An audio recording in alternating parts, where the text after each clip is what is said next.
days of what we call the Community Destination Academy. This is a result of that, and we'll report out on the findings of those 3 days. And but we agreed that by the time we got to the end of the 3 days, and actually we knew in our hearts that this was not going to, 35 people working together was not going to solve all of the issues and the problems and potential challenges for the entire 4-town region and adjacent communities that are all considered part of the greater Bethel area. So we wanted to invite you and have this community summit, and it's basically a planning process. You'll be given some instructions about what it is we need you to do, and we'll have some presentations. After the Destination Academy was done, we asked for folks to come forward and be part of the leadership team. And so if those of you who are on the leadership team would please stand and be acknowledged.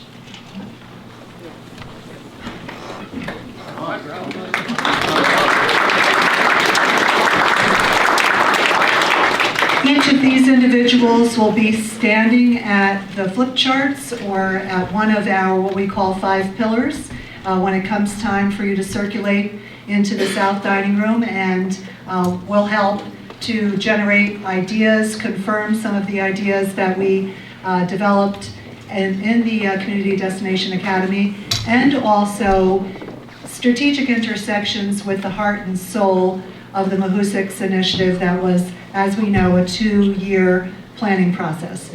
So again, thank you so much for coming tonight. We look forward to working with you moving forward, and I am going to turn it over to Brad. How are we doing? Sorry, I'm kind of losing my voice, but it's really great to see everyone in this room for sure. God, Mike's a little funny, isn't it? But, we started this, as Robin said, we're in a 3-day kind of conference here right in our South Dining Room. It's always amazing to me how much good is happening in this community and how many good ideas come from this community. So tonight, obviously we're here, you're gonna hear some of this, right? We're gonna look at these pillars, but some really good stuff is happening, and as a business, I'm really excited. So, thank you. Who's next? Amy Scott. Amy Scott. I do also want...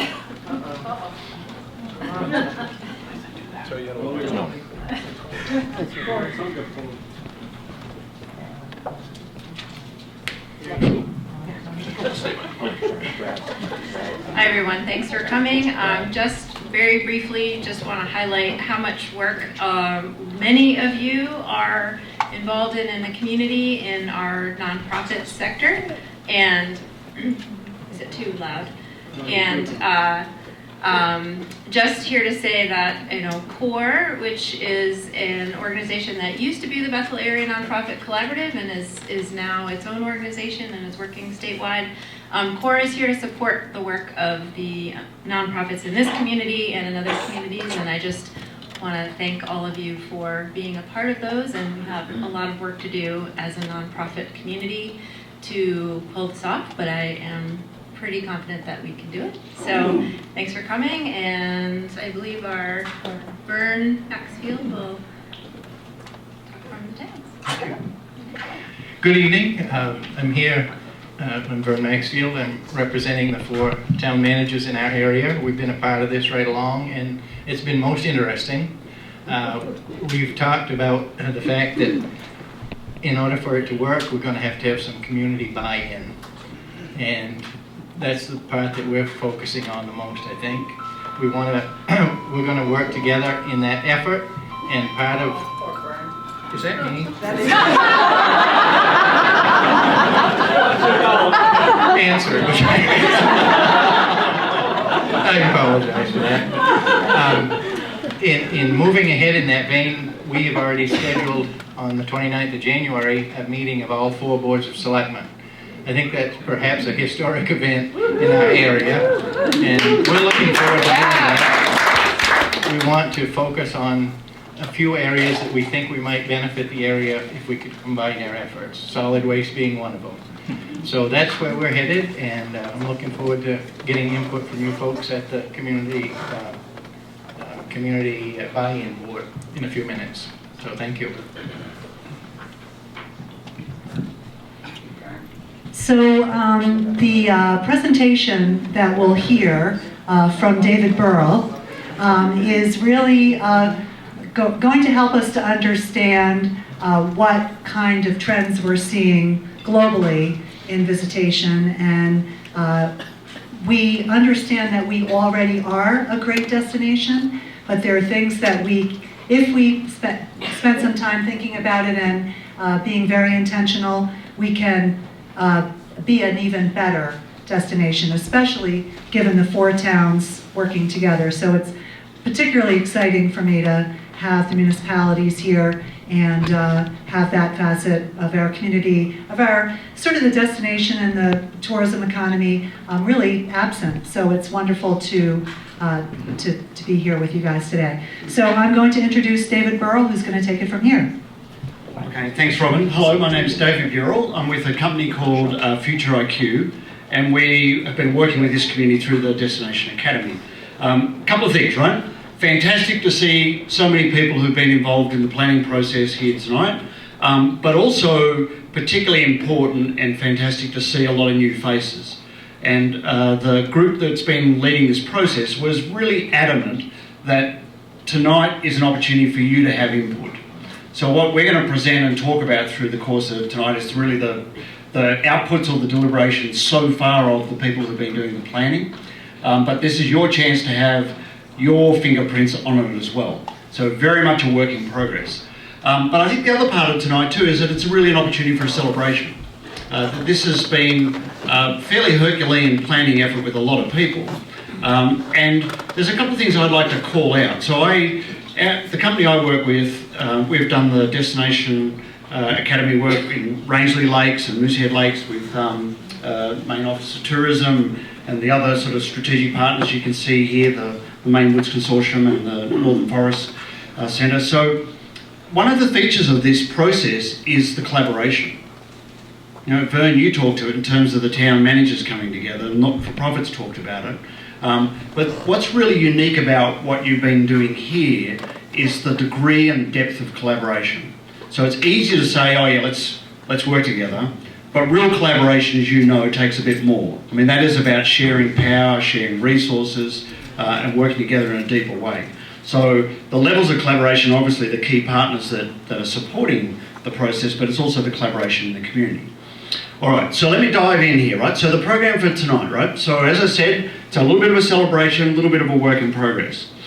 So first of all, we want to review the work that's done to date. That's going to take about 20 or 30 minutes, so you're going to have to kind of bear with that, right? So if you weren't part of it, we want you to really understand the thinking that's gone into the product so far. And if you were part of it, it's a chance to kind of recap and refresh. So that's the first part of the evening here.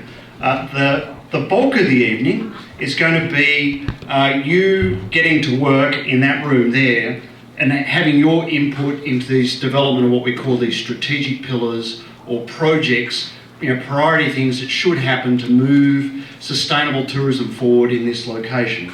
We'll have a little bit of a report out and then a next step. So we're going to have a little bit of front load here and then obviously dive in to the discussion. And what I'm going to do with that is I'm going to do basically a review of the work we did in Module 1 and 2, right? So it's just a very quick summary. Your input tonight is really the last big step in the sort of planning, and then we're going to produce a report out of this, and a lot of what I'll talk about will be in that report, so you don't need to worry about recording it. But we started off big picture, right? And Robin mentioned this. We started off talking about what are some of these macro trends that are shaping the world and tourism in the world. And why that's important is that we, as you well know, are entering a period of accelerated change. So you can plan all you like and think about what you want to do, but you're not absent to the world, right? And the world's going to have a lot to say about what happens here and how you plan for and react to that, right? So we started off with some high-level trends. We looked at population driving regional economies, how society is evolving, technology and speed of change. And I want to just give you some highlight sort of points of what we talked about. This is about urbanisation, right? So this is no matter who you are on the planet, this trend towards what we call mass urbanisation is absolutely critical. This is a 2050 map of the world showing the numbers of people who will be living in cities of more than 100,000 people, right? So if I showed you that map from 1950, it would just be pinprick dots. So from 1950 to 2050, we're adding in the order of 300 million people to cities in the US. So mass urbanisation. So why is that important? Well, that's going to shape the type of tourism you have and so on. We'll talk about that. And in terms of the way we look at it is that increasingly people on the planet and in this country are moving into mass metropolises, big metropolises. Think of Boston and the area around that. Think of Chicago, or think of a Minneapolis or a Kansas City or whatever, right? I mean, 1,000 people a week move to Seattle, just to give you an idea, right? So we have the mass kind of concentration of people in these big urban cores and these commuting radiuses. But what we're really interested in is what happens out here, right? Where you're further out from these big cities. And so we were sort of starting to speculate about what does this mass urbanisation mean for Maine Woods, what does it mean for the Bethel area and so on. And what we think, and what we decided was we think it's going to mean that people will be increasingly seeking outdoor experiences. And it's going to be city-based people who are looking for that sort of touch with nature, and that's going to be a kind of a global market. This one too talks a little about, or this piece of data we looked at in the first module, is really trying to understand who might be the tourist of the future, okay? So what this diagram is, it looks at, it's a map of the world over here, right? Colour-coded to the slices of this pie. And this is shift in middle-class consumer spending power, right? So the inner ring was 2009, middle-class consumer spending in US trillions of dollars, and the outer ring is the projection for 2030. So we're in the middle of a 20-year data point, or set of data points, right? And obviously the orange is the Asia Pacific, the light blue is North America, and so on. What jumps out at you in that one? Yeah, two things, right, of intense concern. One, North America, middle-class consumer spending power not shifting very much, right? We know that's well documented. But there's massive growth in the Asia-Pacific region. And why middle-class consumer spending power is relevant to tourism is when people hit middle class, they have disposable income. And they start to consume and they start to travel. But that's a phenomenal trajectory in a 10-year period. So we dived into that. We also talked a bit about and tried to analyse. So what we're trying to get to here is who might be the tourists that could be interested in a location like Bethel in the future, or the Bethel area. So this is an age pyramid for the US, and those bands are 4-year age increments, so 0 to 4, 4 to 8 and so on, up going 0 at the bottom, up to the top, male and female. Two big bubbles here, right? So we have this big bubble here and this one here. So this is the millennials, this is the baby boomers, right? In the next 10 years, we are obviously going to see a massive societal shift, right? And part of what we really worked on in the Destination Academy was to make sure we're not just a bunch of baby boomers designing tourism for baby boomers, when the emerging tourism market might be somebody who's different, right? So we wanted to try and understand that. We also tried to understand what does that mean in terms of societal shifts, right? And we looked at this because this is kind of like we laugh at this, right? But blow in her face and she'll follow you anywhere. Or how soon's too soon to feed the baby cola, right? And you laugh because it's actually familiar to you, right? A lot of us have seen those ads, right? But we know society is not like that anymore. Societal values flip quite dramatically. They don't necessarily have to be linear. And so part of what we have to think about when you plan tourism for a location like here is we're going to see this massive societal shift in the next 10 years. So what type of changes might that bring? What might be the unexpected appetite there are for tourism ventures or experiences in the future? But for sure we decided that emerging generations will have different values and expectations. And we have to be thinking about that for you to build sustainable tourism, as in a long-term tourism economy when society goes through these big changes. We talked about technology and speed of change. That's upon us, right? We all are going to face that one. This chart looks at different types of technologies from the 1950s through into the future. And these are sort of these waves of different kinds of technology relevant to tourism, right? So web commerce 1.0, cloud computing, big data analytics, Internet of Things and so on, and of course artificial intelligence, right? And I was at a conference or a workshop recently where Brad Smith, who's the president of Microsoft, was there, right? And he was talking about the importance of thinking about and understanding artificial intelligence. And he was using the analogy that if you look at the last century, the internal combustion engine, the development of the internal combustion engine at the start of the 20th century, pretty much set the trajectory of technology development and societal development for the whole last 100 years, right? Okay? Pretty much everything you can think of is rooted back in that sort of core technology. His hypothesis is that artificial intelligence is going to be like the internal combustion engine, right? And we're right at the tip of it, right? So that's something, I know that seems like kind of remote, but your life is already being steered and governed by predictive analytics and moving into artificial intelligence. So even as a tourism destination, we have to think about that. So things like, when will artificial intelligence outperform humans? Well, folding laundry in 2022, bring it on. Translating language, driving trucks in 2027, writing high school essays, writing best-selling books, working as a surgeon, and onwards. And by 2060, artificial intelligence is likely to be better at humans than everything. Sorry, better than humans at everything. Okay? So we also then start to obviously talk about key emerging tourism trends, and this was from some work that we've done with local partners here looking at tourism, the future of tourism. So we know that visitors are seeking new and place-based experiences. That's a macro trend. Outdoor adventure, cultural activities, colouring opportunities, big opportunity in outdoor recreation type tourism. However, people are looking for more experiential type packages, right? So a higher service, they want it laid on for them a bit more, right? So we have to think about how we put that together. The sharing economy, so think of the Ubers and the Airbnbs and those type of things. That whole phenomenon is reshaping tourism.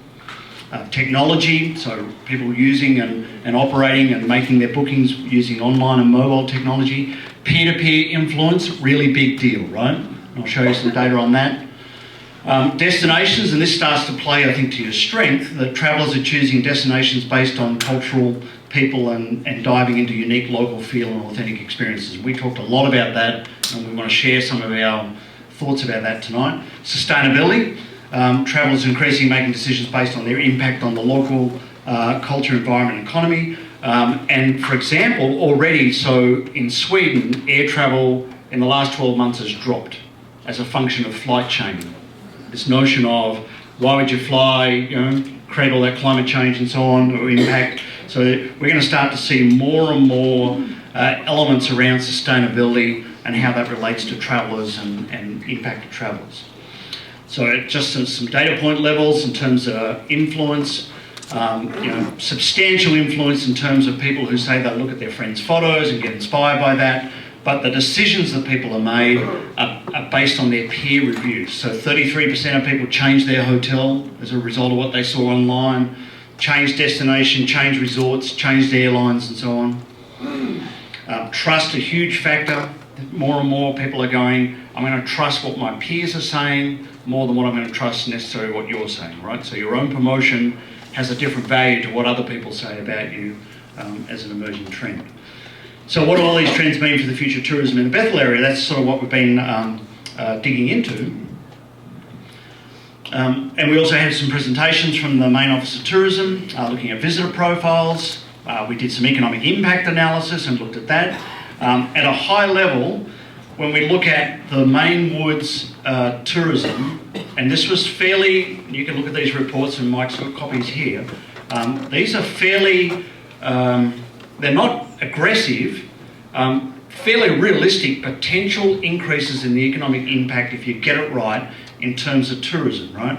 And it's about increasing visitors to some degree, but it's also about driving visitation spend. One of the things that was really clear, at least to me, as we listened to all the discussions through this, is there's not a huge appetite here to massively expand the tourism industry, in terms of numbers, right? And I'll show you the data that supports that. But people are certainly interested in how do we get a few more dollars out of it, right? How do we extract more value? Right? And it's good to be really honest with yourself about that, right? Because you're going to be making decisions going forward that getting that balance right between numbers, impact, economic value, contribution to the community, that's going to be a really critical part of your journey forward as a destination. But the point is that there's some billions of dollars that are potentially could accrue in this industry based on certain trends around macro visitation, but if you can get the formula right about how much people spend. We talked about sustainable tourism, right? And I want to put this in because this is a bit of a foundational perspective, I think, to the conversation about what's the plan going forward, or what are we trying to do with thinking about our destination development. And the term sustainable tourism, I think, is getting better understood by people, right? But we did a little bit of survey work, so I want to share that with you so you know at least what the participants in the CDA thought. And it's really based on this discussion about this growth paradox, is that can tourism ever be truly sustainable? This sort of notion that tourism, by its very nature, is going to bring people to you, right? And then you're going to deal with certain impacts, right? And that's the Great Wall of China, obviously. But you can go back 10 years or 20 years ago, there wasn't that many people in the Great Wall of China. We've all seen those photos, right? Of beaches with 1 million people on them and, cruise ships pulling up in Venice. And globally, there's now a pushback occurring.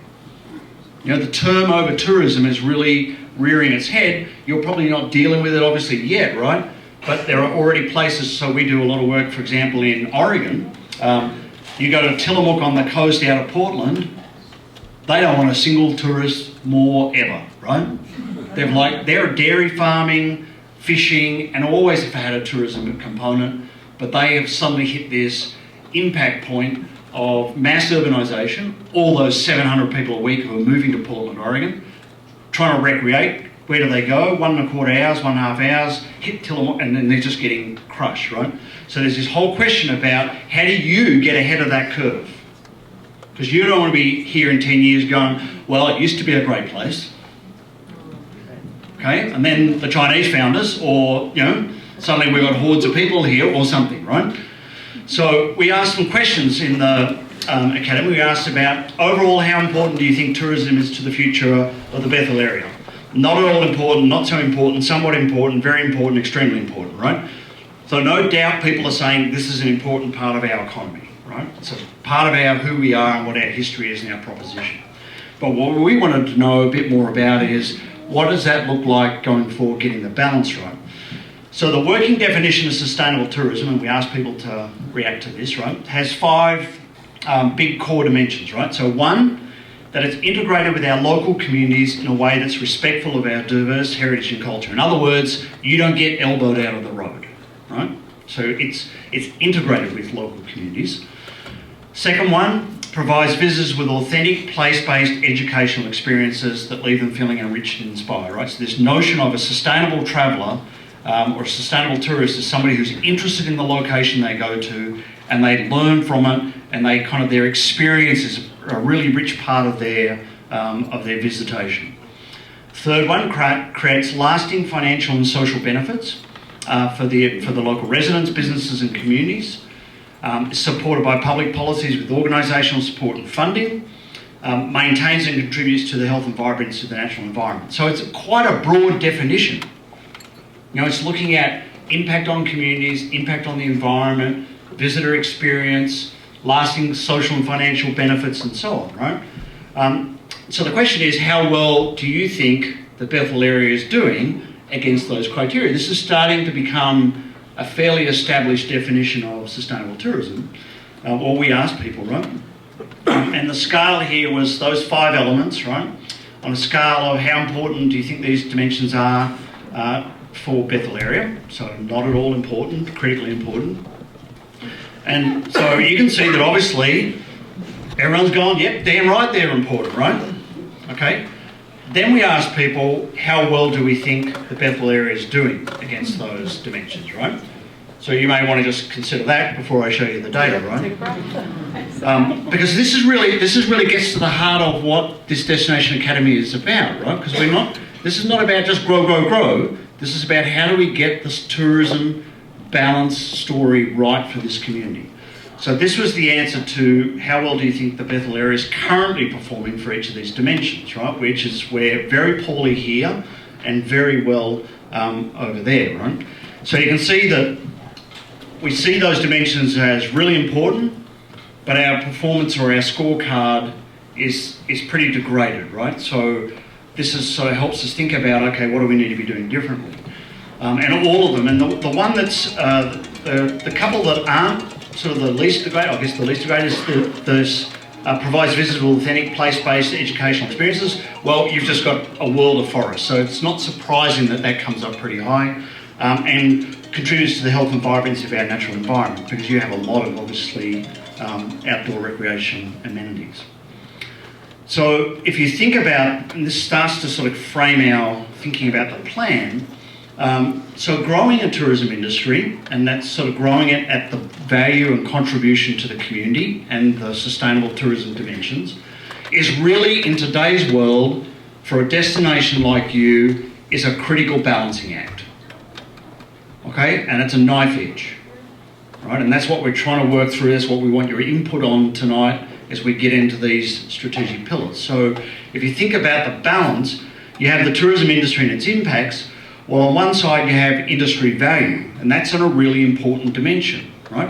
Because it's about the importance of the economic activity and jobs that it creates. You know, probably a half or more of people in this room whose livelihoods are directly connected to it. I mean, it's a really important economic driver. It's built largely on local values and traditional industries here, so you have sort of history in the type of tourism, but you are a real working community, and you have a high quality of abundant underlying natural resources in your landscape, right? So there's this value, and then the challenge is, okay, how do we balance that with community impacts? So increasingly destinations are becoming concerned about environmental impacts, and that can be everything from unintended consequences, waste management, you were talking about that, right? So solid waste and all those things that go with it. It can be traffic, it can be, overuse and so on. People, communities and services struggle to cope with the rate of influx. So, if you suddenly get on the hotspot and people start turning up in droves, like the cruise ships pull up, not here, but, places they do. And then there's this other one, which is this emerging disruption of people's contentment, you would call it, or quality of life, right? So there's the sort of scales, the balancing act, and that's what we try to work through. The one thing that sustainable tourism provides, it's a way out of this growth paradox, right? Because so many locations actually in this country, and Europe to a degree, don't have it, right? But if you go to some states, they have the Transient Lodging Tax, right? So what that is that everybody who stays for one night, they pay X percent, right? Goes towards, in most states, it's e-tagged to promotion. Okay, so if you go to Utah, for example, we're doing some work in Park City, Utah, right? It's community vision, right? So in Utah, about 70% of that lodging tax has to, by law, go to promotion, right? So Park City's already pretty close to maxed out, right? But they just keep generating all this money every year, it goes into promotion, and so you get this kind of freight train effect, right? So trying to think about how do you get out of that growth paradox and build an industry where you have sustainability, right? Where it contributes positively and actively to your community and experience, looks after things you're important to, but keeps the drivers of your economic solution. So it has obviously a collaborative solution. So that's the sort of framework of sustainable tourism. So how do people feel about this sort of balance point, right? So we asked people, and it was around sustainability investment focus. So this was data from people who are in the Tourism Academy. So we asked sustainability investment focus. Over the next 10 years, where do you think Bethel area should aim on the following continuum from an industry growth focus at this end to an impact management focus at this end, right? So impact management is you put all your money into just managing the impact of tourists. This end, you put all your money in growing the number of people coming and so on, right? And you can see that it's, if anything, it's skewed a little bit that way, right? So the middle point's actually right there, right? So we're middle or skewed slightly towards, so there's a recognition of how do we get that balance right? And that's the big part we want to really work with you tonight on, is understanding your thoughts about how to achieve that right kind of balance. Nobody is down here, note, right? Okay? But so how do we make sure we get that balance right? So we talked about the future of tourism in the Bethel area, right? We looked at scenarios of the future, and this was a way for us to think about different possible iterations of the tourism economy here. Great work, that'll be in the report that comes out, right? But people talked about what were the big drivers. It was built around, just so you know, we were playing out what ifs, right? What would be the implications around a couple of big dimensions. One was about visitor markets and one was about product development. So if you think about what frames this in the background, part of it is recognition that the type of visitor in the world's changing, right? And the type of visitor is going to be different in 10 years, and how do we position ourselves? So at one end on this sort of axis, it was about traditional markets. So we focus on maintaining our current visitation patterns. So that's, we play that out, keep doing that. This end was saying, focusing on emerging markets, so an aggressive focus on new markets within the US and beyond New England and Mid-Atlantic, and maybe even looking at exploring opportunities with international visitors, right? So sort of pursuing some of these emerging markets which are perhaps younger, type millennial, outdoor, more aggressively outdoor recreation and so on, right? Product development, we ask these sort of what ifs. What if we pursue sort of the do-it-yourself rustic outdoors, right? So people more self-organise, they come, they may stay, but they do a lot of work taking care of themselves. The other end saying what if we sort of focus on and pursue a higher touch, higher service approach, which is this idea of more of those sort of packages or curated experiences, trying to meet some of those emerging trends, right? So it creates these sort of different combinations of these axes, which are these different scenario spaces. Without going too much into the detail, they came up with names for them, right? So come and play in our backyard, we'll help stay in touch, right? Sort of that kind of double meaning. Forest bathing on steroids, I thought was pretty creative. Same film. But what was interesting in this was we asked people, we put this overlay on it and we said, well, these axes are continuums, right? And so if we put this 10 by 10 grid on it, it gives us a bit more of a nuanced response. And we said, well, where do you think you're going to end up if you don't do anything different? So in other words, what is your current strategy and investment heading you towards? That's the expected future, right? And then we also asked people about preferred future, about where do you think is the sweet spot for the Bethel area, if you take into account what we've been talking about. In terms of the response to the expected future, these are the responses we had. So we had a big concentration down in here, which is that the current sort of investment strategy is traditional markets, more the do-it-yourself rustic outdoors sort of a approach, maybe a little, some in this higher touch, higher service, but we're definitely on this end of the spectrum, right? So that was good to know. Then we asked people about, well, where do you think the preferred future is? In other words, where do you think is the sweet spot to find that balanced industry in the future? And interestingly, it's quite different, right? It's right over here, right? So it pushes much more into the emerging markets. Why is that? Well, because that's called higher spend per day, right? I think that's the thinking in that, right? And the high touch, high service couples with that, right? That's so how do you have the same number of people, but they spend more money when they're here. So it gave us this framework to go, well, this is where we're kind of heading by default. This is where we want to go. What do we need to do to close that gap? Okay, and so that leads us into the planning work that we're going to cover now. And we asked people about trajectories and so on, right? Just to cover a whole bunch of other things we talked about how do we reach these high value emerging markets, and there's some data on that will be in the report. We asked people about in the workshop we did a lot of work on how do we create this higher touch, higher service product suitable for Bethel, right? So there's a lot of deep thinking on that. And then we got into what we call developing the strategic pillars. So these are the, what are the big building blocks we need to have in place to get from that expected to the preferred, right? So, and that's what we started to talk about. And I should say, right, what I've just run through very quickly is really 2 days of deep thinking by a bunch of people, right? And there's an enormous amount of data to support that, but it's really trying to lay out what's the strategic mental framework we're using to make key decisions about investment in the tourism economy and invest in our sector as we go forward. So, and there was this set of core themes that came out. So this is the high-level elements that were repeated by people over and over. So one was focusing on collaboration across the region and especially the townships. And you heard it, Vern, when you mentioned about the meetings of the boards, right?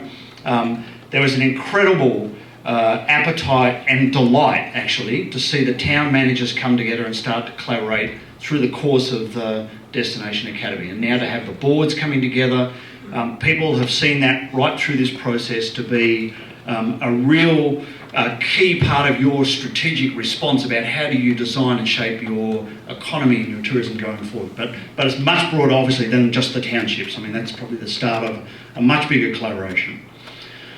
Another key theme that came through was this sustainability focus and a unique eco-based focus.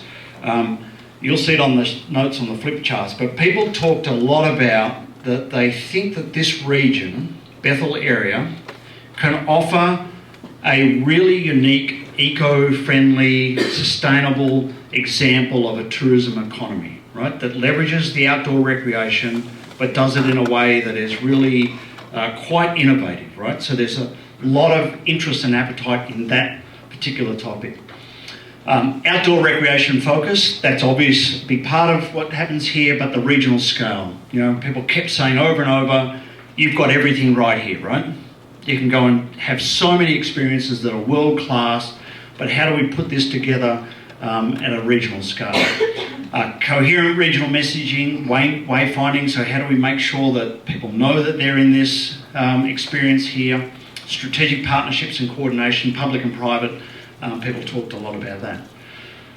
So where that led us to was this, right? So this is our stepping off point for getting to work next door tonight. So we did a fair bit of work to identify what the group thought were the big strategic pillars, right? And I'll walk through each one of these, so if you can't quite read it, I know the text is a little small, I'll read it out. But we ended up boiling it down to 5 big themes. So think of the preferred futures in the middle here, right? Which is that sort of space we're trying to head towards, but the 5 big elements around it. At the top there it says regional collaboration, convening, communication and leadership. Right? So there is over and over people recognise, and this ties and builds off the towns collaborating and so on. But how do we, as the Bethel area, organise ourselves, come together to make these big decisions and start to move forward, right? How do we work together to be able to accomplish things that we can't independently? How do we talk about and promote our tourism? What type of experience do we want visitors to have and so on? So there's a whole world in that and some of these other pillars.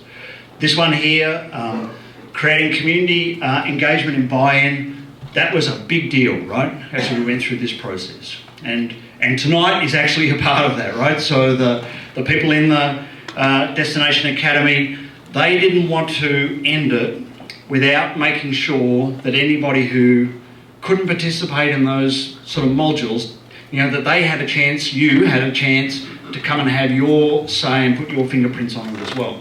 That's the start of what's really a much bigger conversation, I think, about how does this community really own and support tourism in the way you want it to go moving forward. Because to get to where you are saying is your preferred future is going to require things like some investment in key topic areas, that's going to require community support and so on, right? Creating and refining compelling, unique visitor experiences. A big area of potential innovation. You have so much fantastic stuff. There is no doubt about that, right? How do you knit that together to say, yeah, we've got to figure out a way to target this to those really interesting, empathetic visitors who might really appreciate sustainability. So, for example, in Oregon, which does a pretty good job actually of targeting outdoor recreation, but they have programs now where visitors can voluntarily contribute additional money, like their own voluntary lodging tax that goes to its sustainability, for example, at a community level. So this is, about, how do you reach the visitors, create these experiences, but they feel like they are responsible for the future safety of this destination, right? There's actually a whole cohort, a growing cohort of people in the world who are interested in that. Green and environmentally responsible role model approach. There was a pretty strong view that this is a potential for the Bethel area to be a destination that leads on some of these green and environmentally responsible components, right? Figures out how to do that, becomes part of your proposition, but that you can make that as a point of difference for yourself. Then there was this pillar here, which says tourism, workforce and housing development. Obviously there's some real issues when you're in a big seasonal cycles, workforce housing, limited workforce and so on. How do you solve that piece? Because people saw that as one of the critical 5 pillars to support that preferred future. So we're going to go to work on these, right, tonight. But before I dive into setting that up, any questions you have about what I've talked about in terms of the process, where we've got to, or any comments from anybody who was in the academy that you want to add something that I didn't touch on? I have a question. Yeah. So originally, you talked about the early adoption of artificial intelligence. Yes. And since I didn't attend the initial session of this, where does technology and technological infrastructure tie into all of this? Yeah, that's a good question. And there's going to be some topics like that tend to wash over this, right?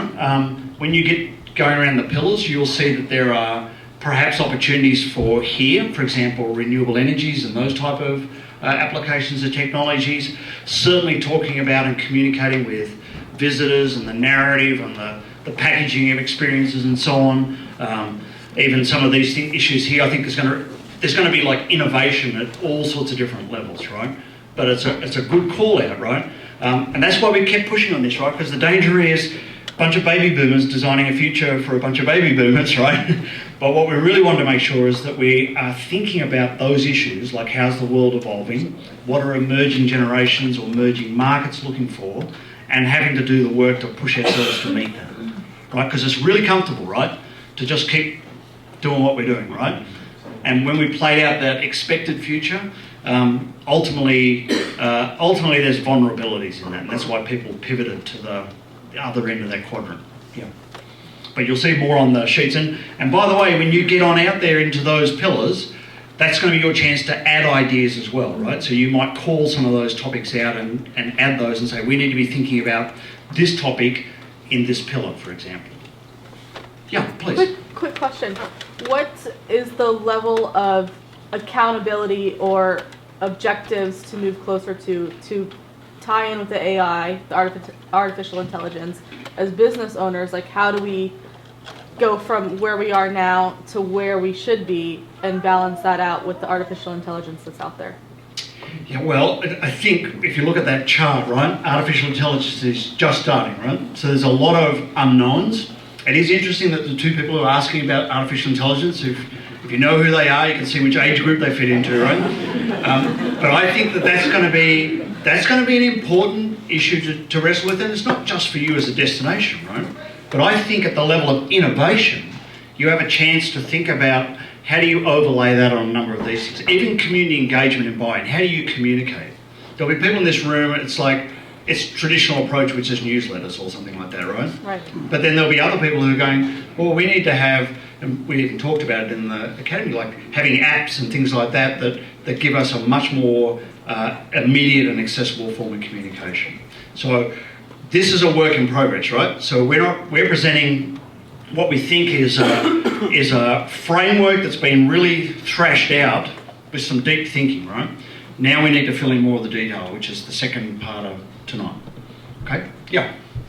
Where do you consider the potential competition that will exist with other communities that have similar resources, either in Maine or in New England, or are there enough tourists to basically spread out over all these areas? Yeah, really good question actually, and right at the start I sort of pointed out the partners who have sponsored and developed the academy, right? So you've got the Office of Tourism, you've got your organisations, right? So I think I think, and Mike's going to talk to this at the end, right, a little, right, which is that, so there's already been a similar academy done in Rangeley Lakes, right, which was last year, right? There was an academy before that in Moosehead, and there's the potential for this type of local planning to roll out in different locations in Maine and maybe New England, right?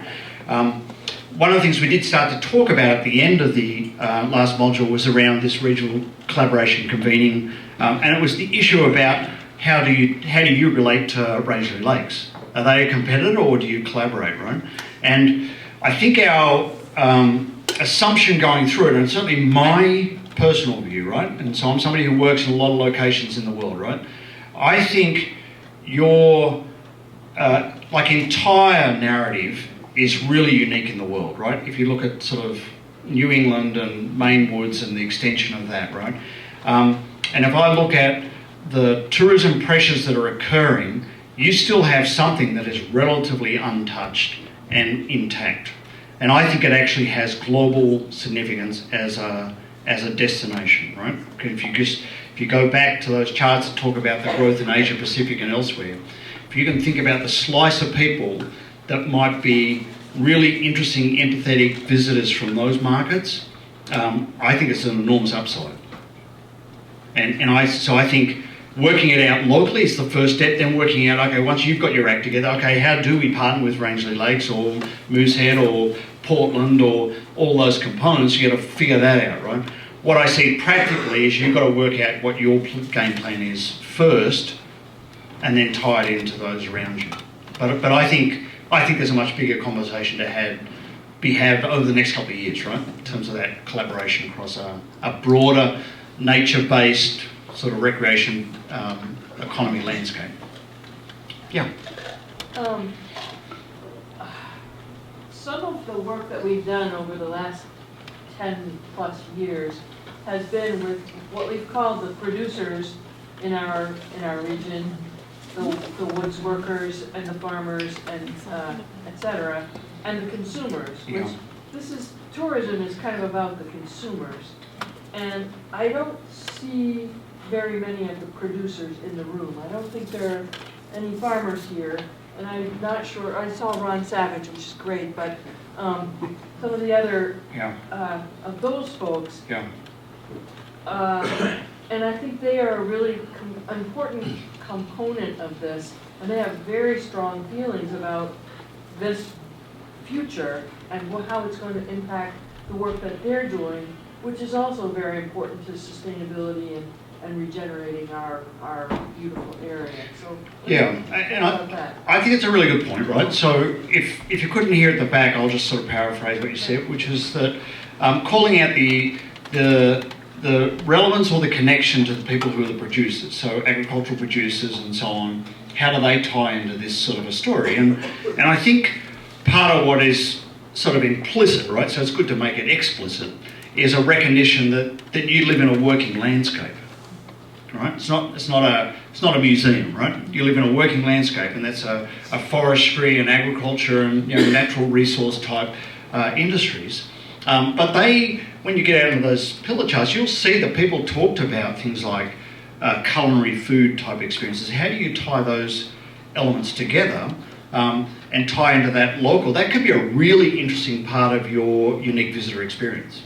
And knowing that you're in a real world working landscape and the things that come with that, right? And it comes in the circle of community engagement and buy-in too, because those folks have their land trashed by visitors who don't realize it's private land, or that kind of thing where they're trying to do their work and our tourists, whom we value, Yes. are not respectful of that. And that's back to that definition of sustainable tourism. So thinking about who are those type of tourists. So you're not props in a sideshow.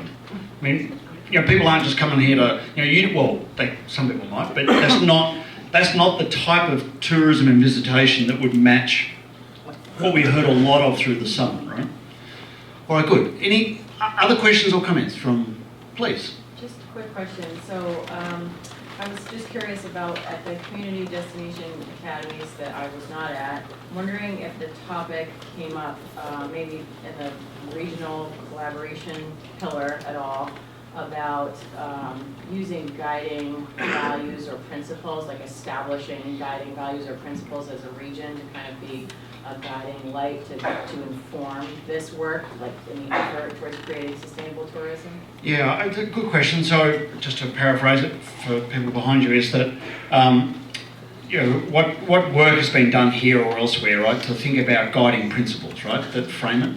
I think that the comparison of that in this is thinking about that preferred future and that sustainable tourism dimensions. They're I think a framework that you can measure a lot of those things against, right? But remember what we're talking about is a plan primarily for how your tourism sector would evolve, right? Tying in other things like producers and so on, and the preferred future. Once you read into that, you'll start to see that sentiment about protecting the landscape, what's important to us, right? Our existing working industries, local livelihoods, and so on. Those type of things are well embedded. All right, good. So we want to get you to work, right? So we're going to send you next door, right? And we have these 5 strategic pillars, and there's a big poster on each one, right? So we're going to get you to add your perspective, and each poster will look a little like this, and it's raw data, right? So we haven't done really much cleanup on it, right? So we wanted you to be able to see in the kind of words it was written, what people have been saying. So it'll be a bit like, it'll look like oranges and apples in some cases, right? Because it's written in different ways by different groups and so on. But you'll get the sense of it, right? Because it'll talk about ideas under each strategic pillar. So how each of the posters is designed is there's the name of the poster at the top, right? There's 5 in that room. So this one's regional collaboration, convening, communication, leadership. There's a statement about why that particular pillar is important. And again, that was written by the people who were in that group, so the phraseology is a little different between them. Then there are a range of boxes of text which were ideas that came up, right? And they've not been prioritised or sanitised or filtered. This is the raw data. So the ones that are in blue are the ones that came out of the last session of the Destination Academy. The ones in green were ideas that came out of the heart and soul process. So we've tried to map those 2 things together because they're 2 major kind of community input sort of processes that have been occurring together or sort of in the community. There's a couple of boxes where you'll see things in bold, and they're the overarching themes that came out that I talked about earlier. So under this one, strategic partnerships, public-private collaboration between towns were sort of big ideas or themes that came out through the process. So we're going to get you to have a look at that, and you'll notice that there's a place on each one of these posters where other big ideas. That's your fingerprints, right? That's where you get to add your comments and thoughts. And each one of these posters will have sticky notes next to it, so you can write stuff and stick it in the other big ideas. You can make notations about the ideas that are there. So this is very much raw data. We want you to input your thoughts. You might question certain things, or you may think things are missing, or so on, right? We want you to spend some time and have input into that. And so we're going to do a couple of things in the process. So, and there's the 5 spreads so you can move around. Our suggestion is that you review each of the pillars, right, and go around as a first cut. And we're going to give you about 20 minutes or 25 minutes to do this, right? Look at each one and add your ideas. And then we're going to, once we've kind of got all that up, we're going to give you a chance to prioritise some of the ideas on the different sheets, and we'll explain to you later about how that's going to happen. At each one of the posters, there's going to be a couple of people who are involved in the academy who sort of know what the shorthand text says or means, right? So there's obviously more nuance in some of these than just a couple of words say. So for example, this one here says opening closing hours. Well, that might be open to interpretation, but somebody will be there to explain what that raw data means. So let's just look at who's going to be on which one. So those people who are the poster people, who's going to be the sort of resources for regional collaboration, convening, communication. That's Amy and, okay, yeah, you're going to be that, right? So they'll be at that poster. So you can go and look at it and say, what the hell does that mean? Well, there's somebody there to answer your question. Creating the community engagement and buy-in. That's, okay, a couple of the town managers, Jim, right? Creating and refining compelling, unique visitor experiences. Okay, team over here, Brad and Jesse. Green and environmentally responsible role model approach. Okay, Barbara and Amy. Tourism, workforce, housing development. Okay, Robin, yes, excellent. The right people for that job, right? All right, so we're going to let you at it, right? So there's refreshments in there. Carol Ann's holding up some sheets, right? So there are little sheets of each one of those 5 pillars on tables in there as well. So you can imagine, divide this room by 5. There could be a lot of people, elbowing to get to the pillars. Well, there'll be individual sheets that you can grab, that you can look through. And this is the point where we want your ideas and your input, right? So this is where you get a chance to have your say, react to the work that's been done, add to it, ideas, question it, probe it, so on, okay? David? Questions? Yes, Barbara. I need to say it with stars. I'd love to say it actually.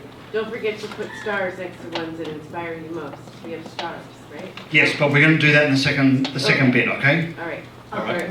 Amy, All right, there's going to be stars, right? Barbara, of course, will be interested in stars. All right, any questions about what we're doing? All right, so this is your chance to get in, get involved. It's going to be a little bit organic and messy, but have at it. We're going to give you about 20, 25 minutes in there to review the pillars.